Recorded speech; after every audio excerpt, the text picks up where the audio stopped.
Welcome to the Senate Majority Press availability for the State of the State speech. We removed our masks because we are adequately socially distanced tonight. Thank you all for coming. We have a couple of individuals here with me. Majority Leader Shelley Hughes and Gary Stevens, our Rules Chair. I'm Senate President Peter Machicki. I'll give some brief comments. I know that you two have some things that we can lead off with, and then we'll go into questions. So thanks for being here tonight. We appreciate it. I actually enjoyed the State of the State. I think you all know that I prefer that we get to a point of normalcy in this building.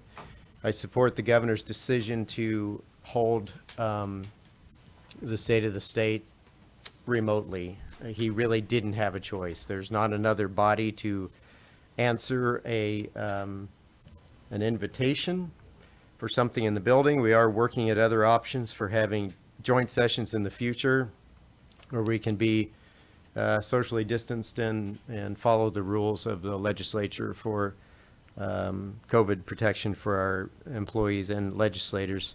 But he didn't have that choice tonight. And he had delayed already by a week, and here we are. So it was very different. Normally it's a very crowded room with all of his staff, and it's exciting. You want to know what the governor's going to lead off on for his priorities for the year. It was different on a screen. He just popped up, started talking, not his fault. That's just kind of how it came out tonight. And I enjoyed the optimism. We are pulling out of the darkness of a epidemic that has dramatically negatively impacted the economy in this state. I appreciated his comments on the COVID response, which I think Senator Stevens is going to cover. He focused on a long-term fiscal solution that is largely dovetailed with a lot of the things the Senate is concerned about: a functional spending cap, evaluating broad-based revenue options, reductions to the budget, sustainable PFD, working with Alaskans on any changes. I enjoyed his focus on Alaska independence. That's one of the things that we realized this year when we heard about the port closing in Seattle, that we're on an island in the middle of nowhere suddenly. And I think it's an important thing to focus on the agricultural sector and being somewhat more independent. I thought his gaming revenue option was interesting, and I don't know what that means. That's something we need to spend more time evaluating. I did like his point on the regulation review. We have been spending nearly a year with a couple of hundred regulations being suspended. You do have to wonder if regulations could be suspended for a year. I don't know how many of you have missed those regulations, but I certainly haven't seen much of a difference. I will likely support his request for additional Department of Law funding. The first week of the Biden administration was not good for the economy of Alaska. And Alaska heavily supported President Trump.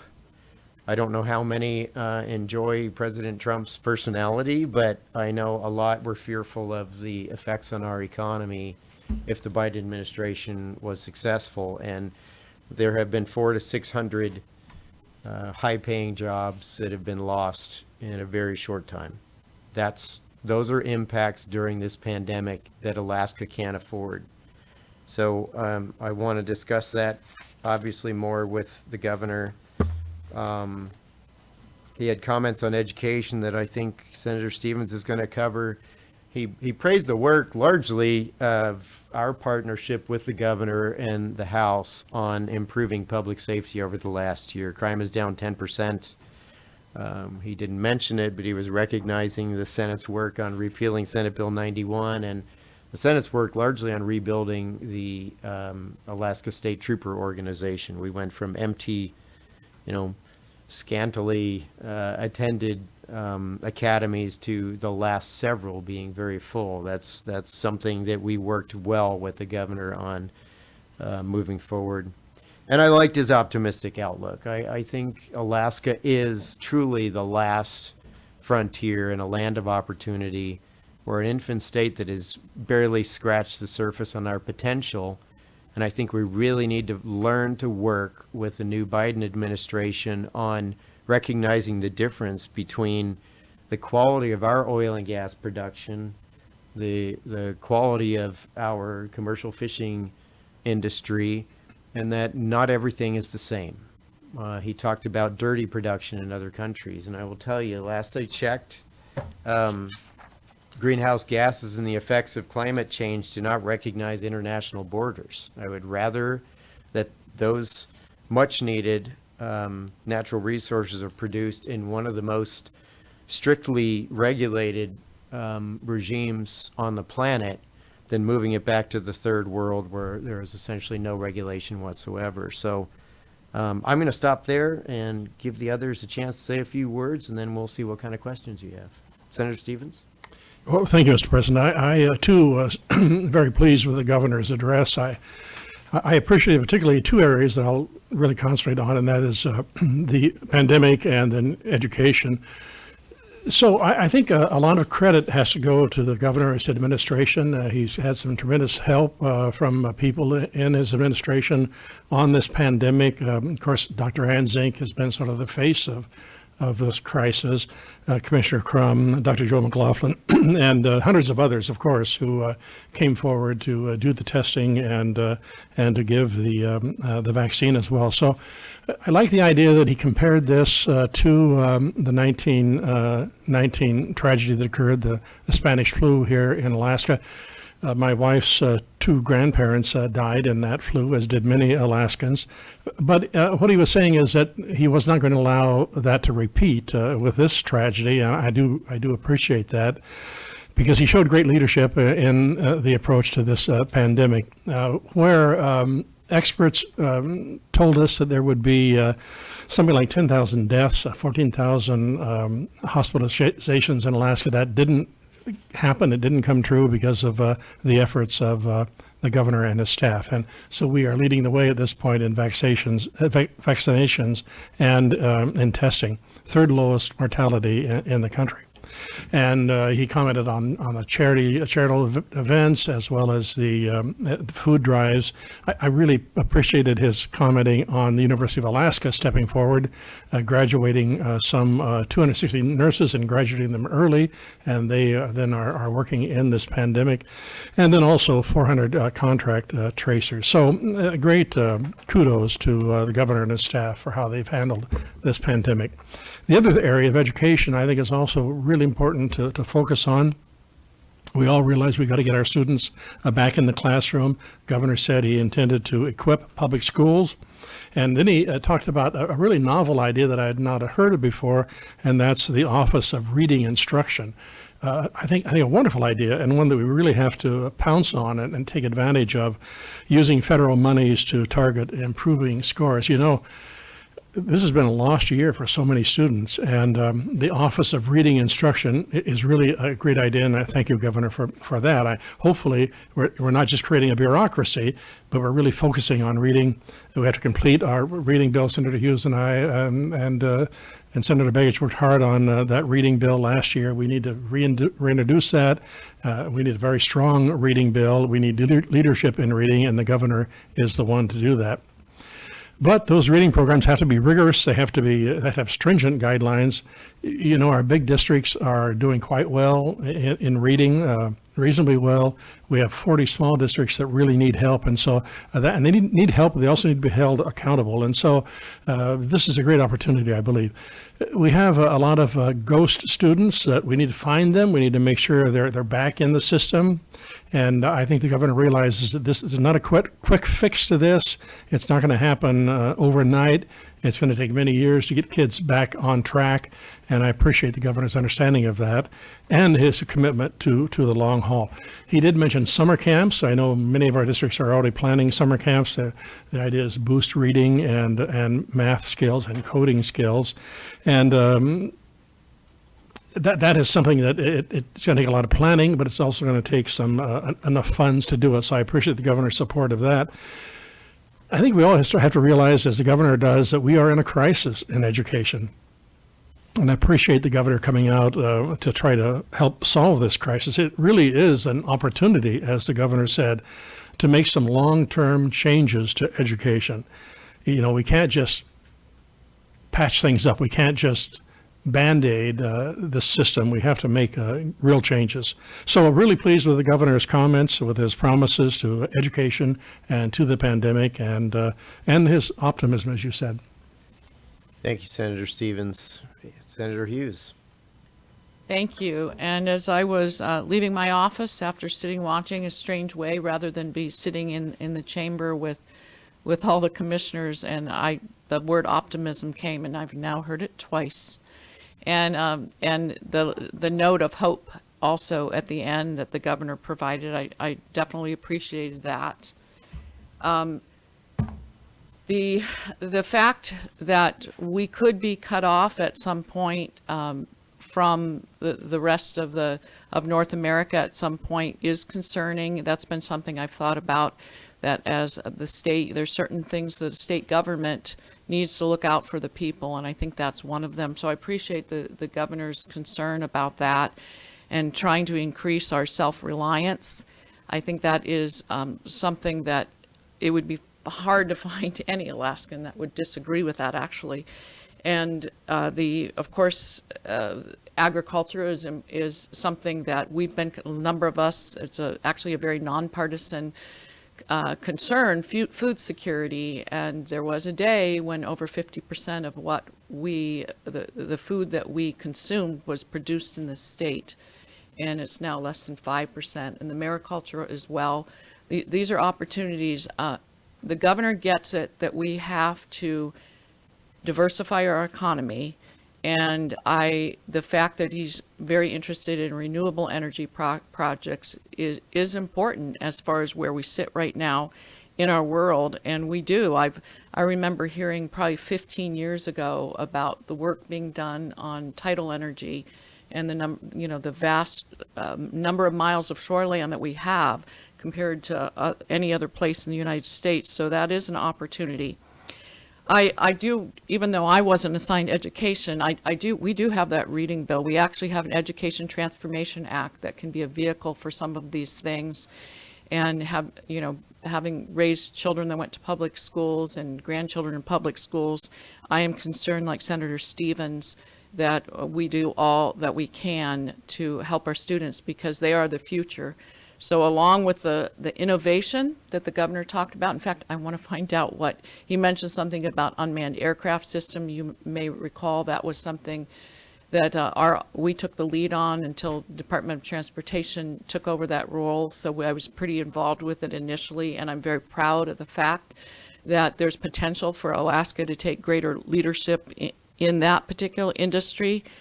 And the other thing that I want to point out, I know I'm kind of hopscotching around, but having been the Judiciary Chair during the SB 91 repeal, what some folks may not recall, we did work on some sexual crime amendments that we included in that repeal bill, and we began to see that there were a lot of areas that had not been updated in that particular portion of crime, and there was a lot more work to be done. So I'm glad that the governor's focused on the sexual crimes and the domestic violence and is willing to put more money in prosecution. I'm certainly open to having that discussion because it's something that is a real scar on our state, that some of the stories and things that we've heard, they're just horrendous, and we need to take the bull by the horns on that one. So I'm glad that's a priority. As far as the long-term fiscal and the PFD, I do agree with the governor, and I know our majority, we've got differing views, and so I'm not speaking on behalf of the majority at this point. But I do agree with the governor that figuring out a solution to the PFD so that it is not something that we're revisiting year after year after year. We do need to settle it. And part of the reason we need to settle it is because it's sucking the oxygen out of the room. And it's keeping us from things like education and from diversifying our economy, things that we could be helping with and shoring up. So I agree with him, and I also agree with the fact that part of that solution has to include a spending cap as well. And we do need to be brave enough to look at some of these revenue options. And so I'm interested too about as far as the gaming. I'm not sure what that all means and how that might be. I do have some concerns, but I'm open for the discussion. Everything needs to be on the table. It's going to take a multi-pronged approach, and it sounds like the governor understands that too. So I'm actually very hopeful. You know, it's Alaskans are frustrated. And I want to give kudos too to Hans Vogel in Palmer with TriJet, who stepped up to the plate to help with the swabs and things for testing during COVID. I know Alaskans are very frustrated. I hear from them. We probably all hear from them. But I do think the governor and his team deserve some credit. It could have been a lot worse. It wasn't easy. Did they do it perfectly? No. But we are leading in, on national news. The governor was speaking the other day. I mean, we did very well considering the circumstances. And, maybe I didn't watch all the briefings with Dr. Zink and the governor, so maybe he told this before, but for me, it was helpful for me to understand his perspective based on having lived in some of the villages that were so devastated back in 1918. That really helped me understand why he approached it and took it so seriously. And I hope that will help Alaskans too, who've been frustrated, to understand that the governor was really trying to ensure we didn't have a lot worse situation. So I think there's a lot of hope that we're in his words tonight.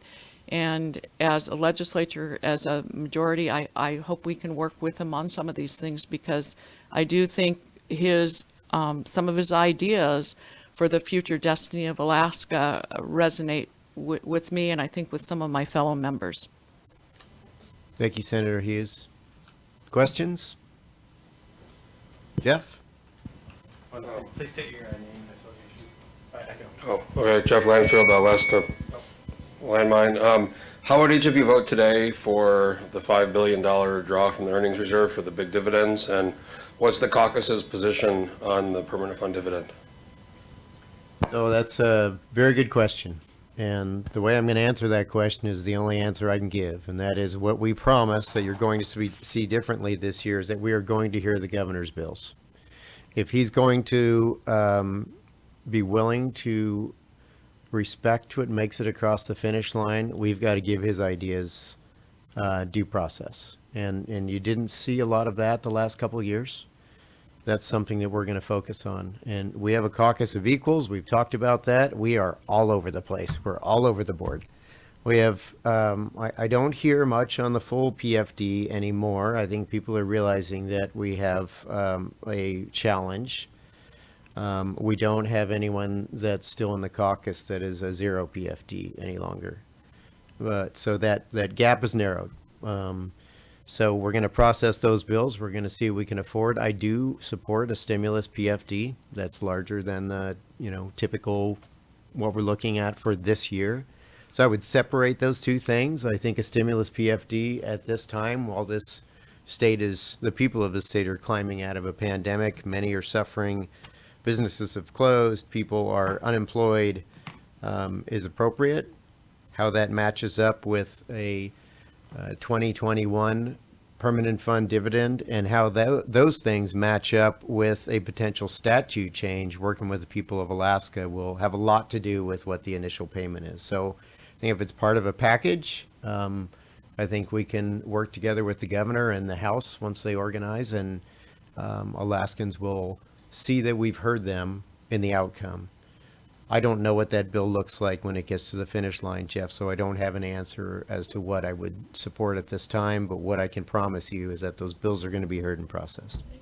Yes. I'd like to make a comment on that, because I think with these really critical big topics that we've struggled with, the fact that we're a caucus of equals, I couldn't think of a better time, because rather than a couple people in a leadership team, we're not going to make the decision. It is going to be all the voices, and representation from across the state is going to be part of that. And we have to build consensus to get there.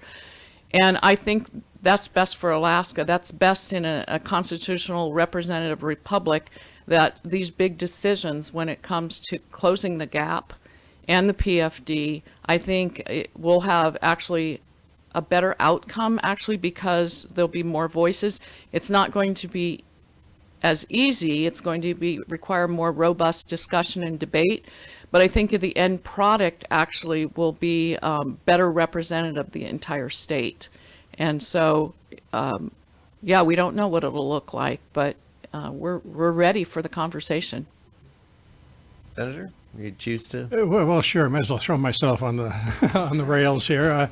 I'm a big fan of the permanent fund itself. You know, long time it was like 65 billion. I think it's maybe 71 billion right now. I think the importance to Alaska is we always have that fund. We continue to let it grow. You know, in a few years, it's going to be approach maybe $100 billion, and that can help us through paying for a dividend as well as government services. So I'm really concerned about overdrawing the permanent fund. We've overdrawn our savings accounts to the point that they're gone. I really hate to see us overdraw the permanent fund. The $5,000 I have been told would be a 9% draw from the permanent fund. That is too much, just too much. And I want to have people have a permanent fund dividend, but to me, just me speaking, Mr. President, nobody else, I think the permanent fund is more important than the permanent fund dividend. Just my thought. Thank you. I think what you're going to see from this group is that we are interested in moving the needle and no longer kicking the can down the road. So we don't want to look at one piece at a time.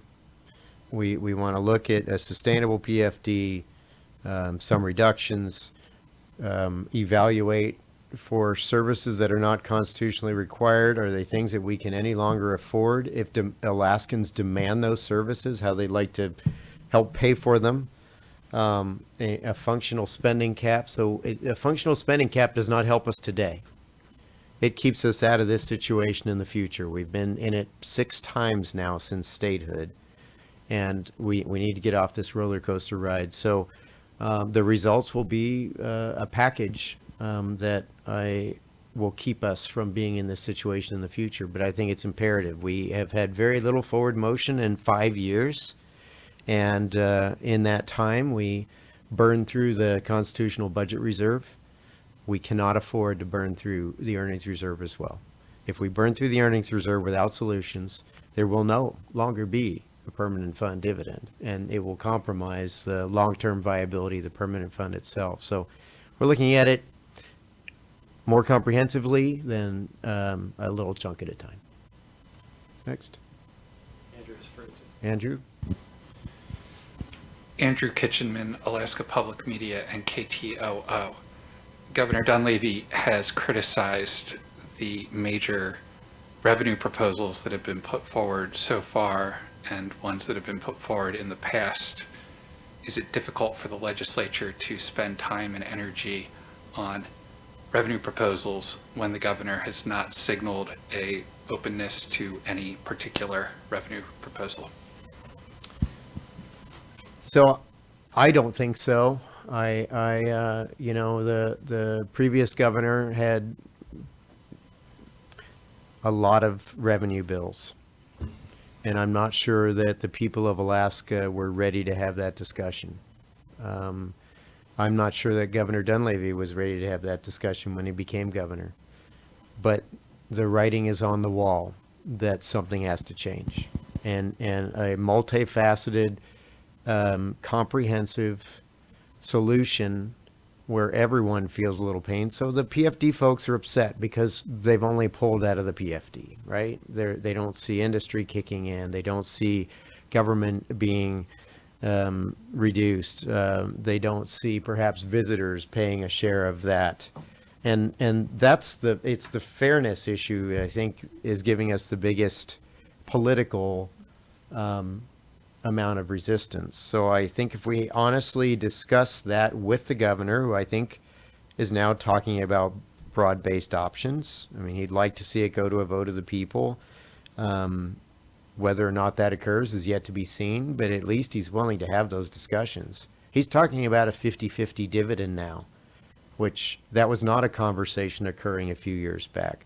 We're seeing those extreme differences narrowing to the middle, which means people are having a realization that we have to use real math and we've got some problems. So I think he's more willing to talk about it. I spent several hours with him the other night.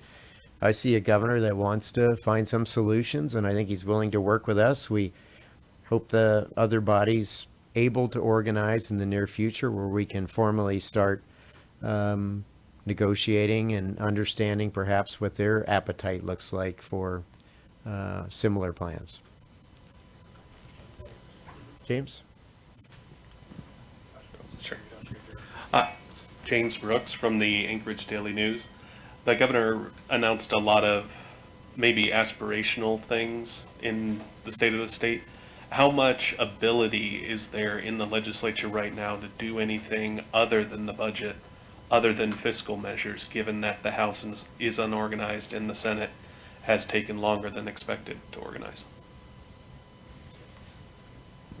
I think that one's hard to say. I think it depends, and I'm looking for hands to raise as well. I don't want to take over this press conference, so just raise your hand when you're ready. But if we were just walking into the legislature today and people had not been given 5 years to prepare for the fact that significant changes are absolutely necessary for this state to survive and to be successful, that would be one thing.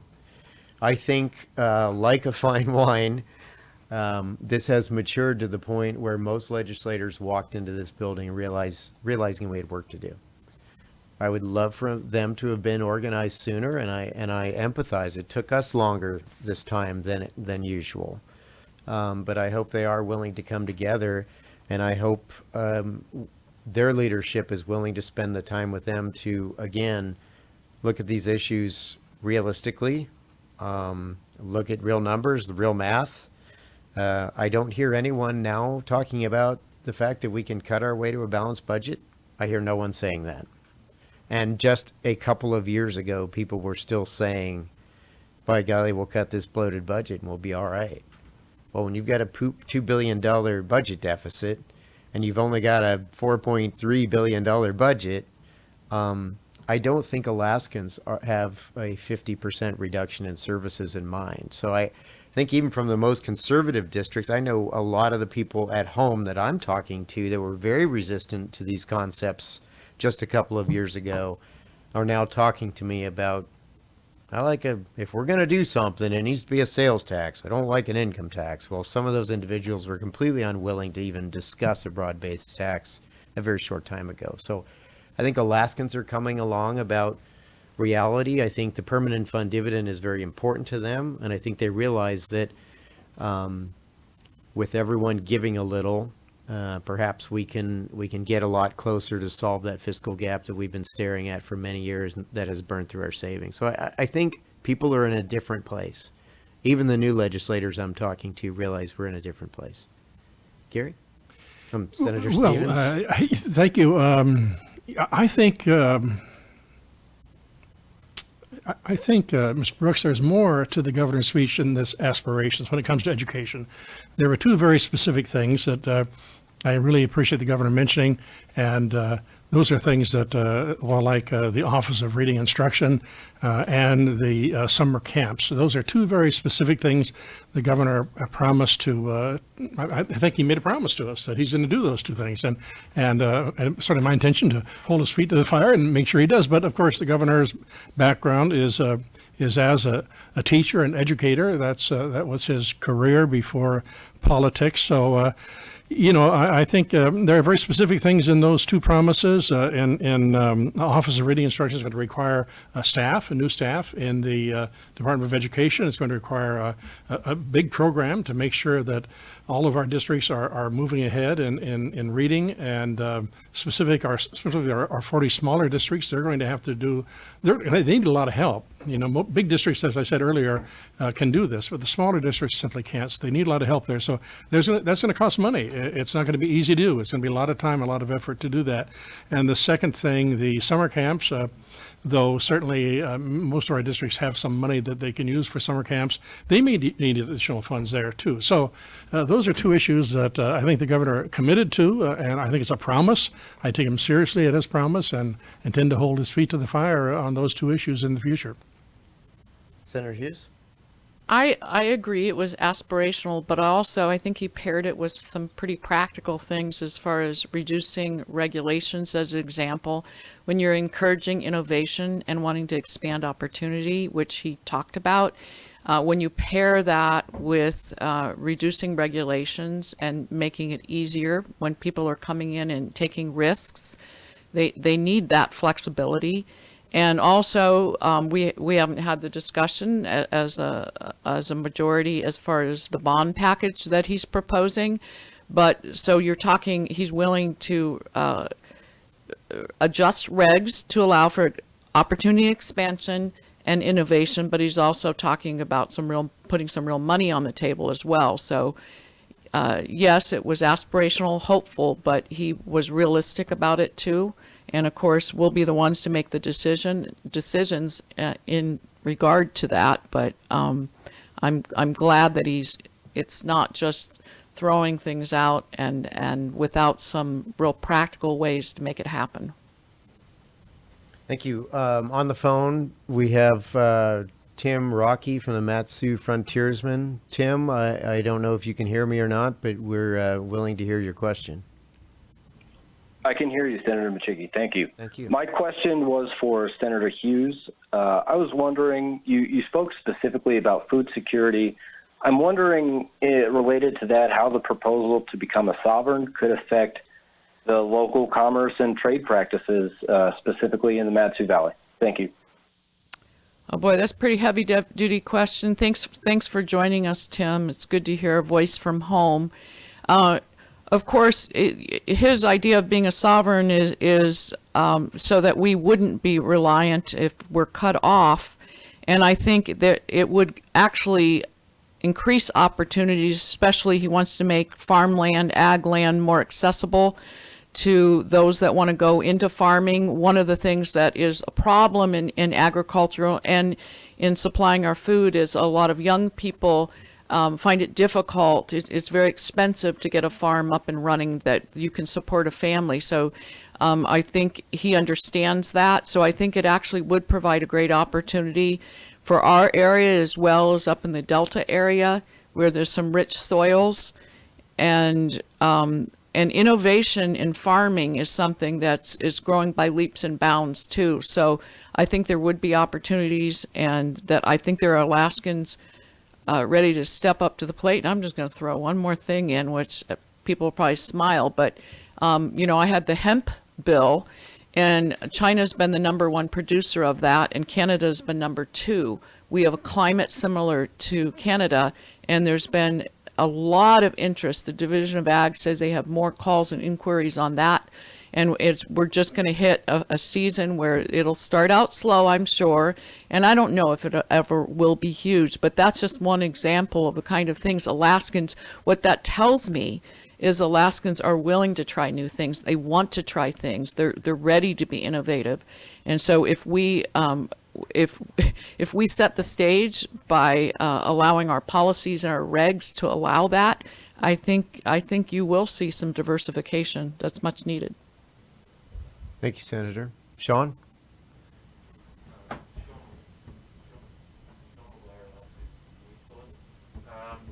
question is, you talked about there being more of an appetite for broad-based caucuses.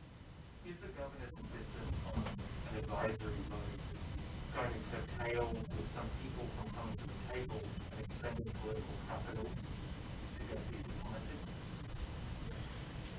Well, so the governor may have a desire for an advisory vote. We'll have to see if the majority of, 11 senators, 21 House members have the same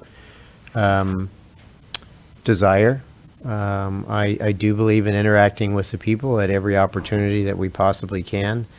But if there's a comprehensive plan on the table that recognizes the importance and you know, cultural value of the permanent fund dividend, that is low and broad, that involves the different sectors and not just the people of Alaska, that perhaps is seasonal in nature so that visitors are picking up a larger share.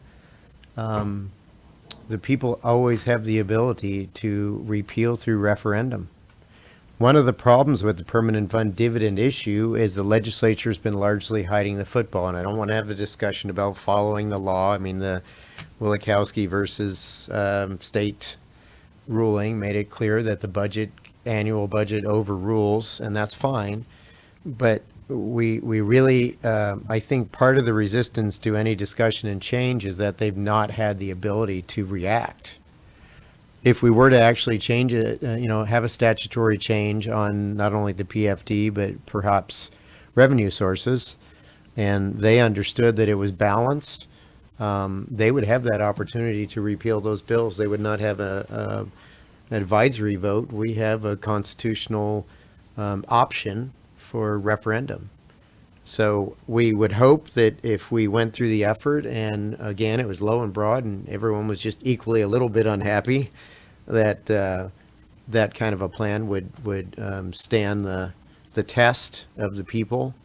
But they will always have that option. So do you hold off and wait? And what happens if it's no? And what happens if you are up against the wall and you have to start all over again? Those are things that we'll have to weigh on the decision going forward. I have heard from very conservative Alaskans, being one myself who has never supported an increase in revenue before we know that this government is at the bottom of its scope and cost. I know that we are running out of time. So if we communicate with them, and I've talked about this caucus of equals, the Senate Majority Caucus is going to have an unprecedented amount of two-way communication with the people of Alaska. We want to know how they feel about these things. We want them to be a part of it. And, you know, we went around to the different communities and we repealed the Senate Bill 91, the crime bill. And Alaskans got to see the things that they saw as being important to be in that bill included in those bills, in some cases verbatim. We expect to have that same sort of outcome. We are a small state. We can have effective outreach, and we hope those end results are supported by the people. So that's what I'd like to see happen. They always have the opportunity to repeal what we do if they are not supportive of those choices. Gary was first, and then, Senator Stevens. So I think it's really interesting that the governor's budget included substantial revenue. We don't know what those revenue sources are. We haven't heard yet. So that tells me the governor has some plans, has some thoughts in mind, and we need to find out what those are, how much they're going to be, and what his intentions are. So I think we have some work to do to find out what the governor is thinking. I think he's on the right track in that matter, and we need to look at additional revenue. But at this point, I certainly don't know, and I don't think any of us know specifically what he was referring to. So anxious to open that discussion and find out what the governor's thinking. Senator Hughes. Well, as you all know, we are running out of both time and savings. And so we do have tough choices ahead, and we're elected to make tough choices. But engaging the people, I'm not opposed to that idea. Colorado has done that with their broad-based taxes. And I'll give you a local example. It's not in my district, but it's next door, and that's the city of Wasilla. Very, very conservative area, but they have voted to do taxes at different times in order to build a library, to build the Menard Sports Center. So I think when the people of Alaska realize that that their chipping in is going to help make their life a little bit better, they're willing to do it. So engaging the people, and I think our communication that the Senate President talked about, where we will be working with people across the state to understand the problem and get their feedback and engage in a conversation with them will be fine. Now, whether there's a support for an advisory vote, I don't know. I personally am not opposed to the idea, because I think when the people of Alaska, you'd want to time it so you were sure they understood the consequences and the needs and the situation we're facing. So like I said, it's worked in Colorado, and it's worked right locally in Wasilla as well. Thank you, Senator Hughes. One more, I go ahead. I had a brief wrap up. Jeff? Oh, I just wanted to ask, I just talk loud. I wanted to ask, the CBR has been essentially drained from the other SBR account, and those constitutionally have to be paid back.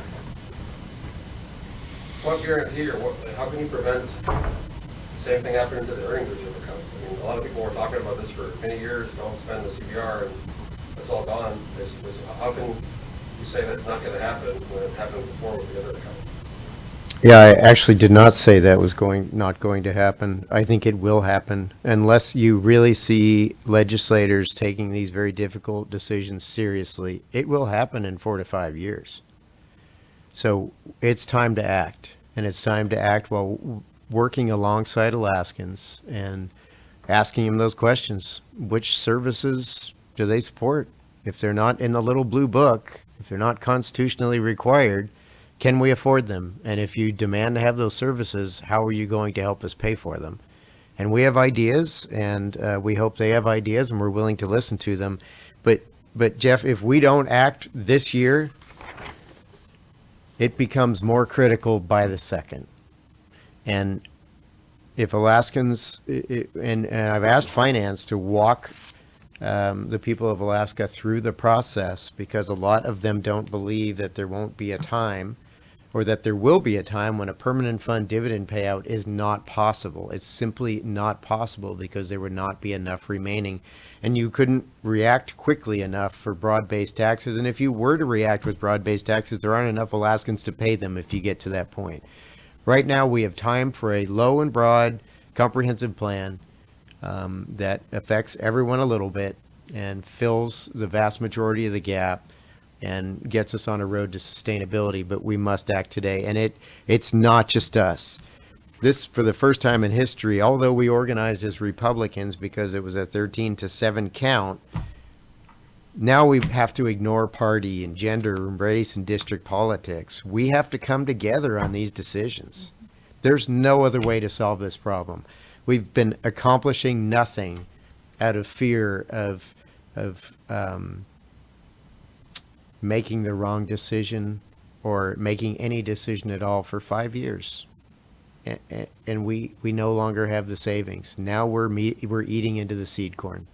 So it's time to make a difference. It's time for legislators to come together across the aisle, across the building, and with the governor for a sustainable solution. And I hope every legislator hears that, and I hope all the folks at home are listening to encourage their legislators to keep the adverse effects as minimal as possible. We're not planning to open a spigot that results in additional spending. We're planning on evaluating a comprehensive plan that gets us out of this hole and toward a bright, sustainable future for Alaska. So thank you. Anytime you have questions for us, we're available, and we appreciate you being here tonight. I want to congratulate the governor on a job well done tonight, and we look forward to working with him on hearing more details on his plans over the next couple of months. So thank you. With that, we're adjourned.